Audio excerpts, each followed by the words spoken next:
Всем привет! Рада видеть вас снова на моем канале. Это самое прекрасное время года, как говорится в известной песне. Я очень долго его ждала. Каждый год в декабре мы достаем нашу елку и начинаем украшать квартиру.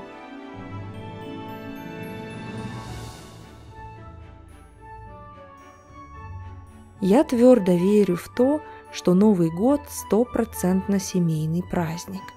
Помню, в детстве мама каждый год создавала для нас какое-то чудо. Теперь я пытаюсь сделать то же самое уже для своих детей. Поэтому мы делаем все вместе, и все стараются участвовать. В этом году я решила зайти еще дальше и купила нам несколько одинаковых комплектов пижам. Это, конечно, выглядит немного нелепо, но они такие милые и такие удобные, я не могла удержаться. Хорошо, вот и наша елочка. В прошлом году я совершила большую ошибку, не уделила должного внимания тому, чтобы ее распушить. После года хранения елка выглядит скукоженной и плоской. Если вы не поработаете над каждой отдельной веточкой, в елке будут большие проемы, и вы сможете буквально смотреть сквозь дерево и видеть стену. У нас в России каминов обычно нет, и чулки мы не развешиваем. Это не наша традиция, но теперь, когда моя семья наполовину американская, я начала это делать. У каждого есть свой носочек, который они выбрали лично для себя. У Ромы, конечно же, Человек-паук, у меня Гарри Поттер из парка Universal, Гриффиндор. Раньше у Дэвида был просто красный без всего, но в прошлом году я решила пошутить и посреди ночи заменила его вот на этот военный чулок, потому что он бывший военный. Сверху я обычно кладу пушистую гирлянду и маленьких плюшевых пингвинов. В прошлом году я купила несколько искусственных свечек на Амазоне, и они выглядят потрясающе. Я их даже не выключаю на ночь, работают 24/7.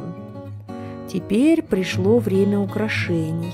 На ютубе в каком-то видео я увидела, что круглые украшения, шарики, нужно помещать внутрь самого дерева, так, чтобы их почти не было видно. Это создаст объем, но в то же время не будет выглядеть чересчур.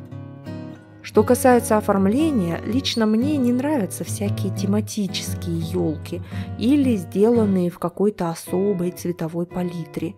Выглядят они, конечно, замечательно, но мне кажется, что им не хватает индивидуальности.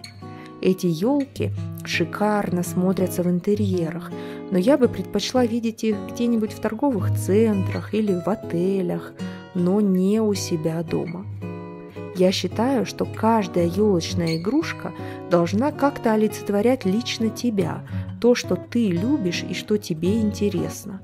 Я использую только те игрушки, которые связаны с какими-то счастливыми воспоминаниями или особыми местами.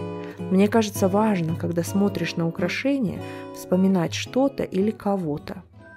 Я покажу некоторые из моих любимых здесь.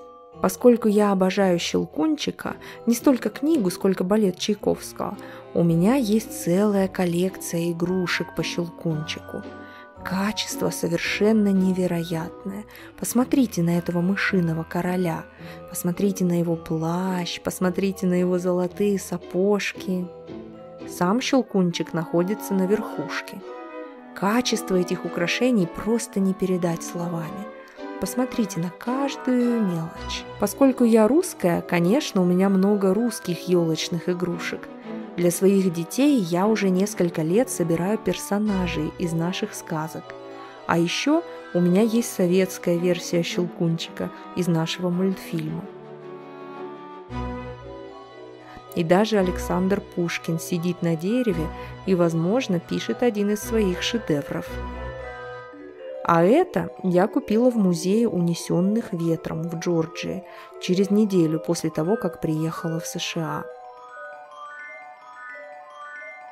И этот красивый шар ручной работы я купила прямо перед переездом из Словакии. Он был довольно дорогой, но я так счастлива, что решила купить его. Очень красивый. Так как я люблю посуду Велерой Бох, в этом году я купила эти замечательные маленькие чашечки и тарелочки. Это точные копии их коллекции.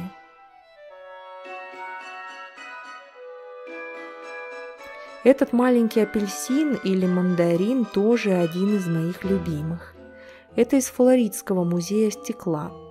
Когда работает гирлянда, он выглядит просто завораживающе.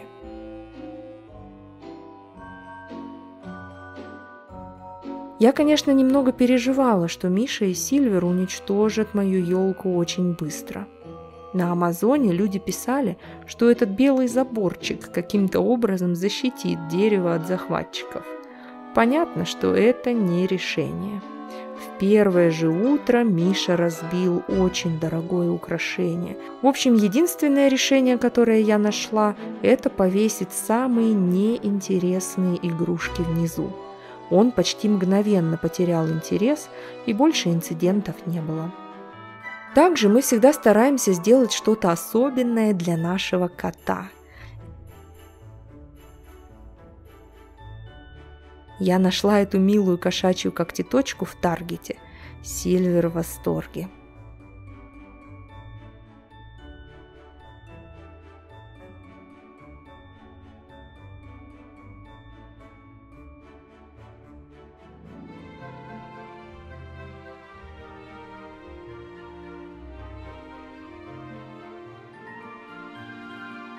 Это все на сегодня. Большое вам спасибо. С наступающим Новым годом и Рождеством.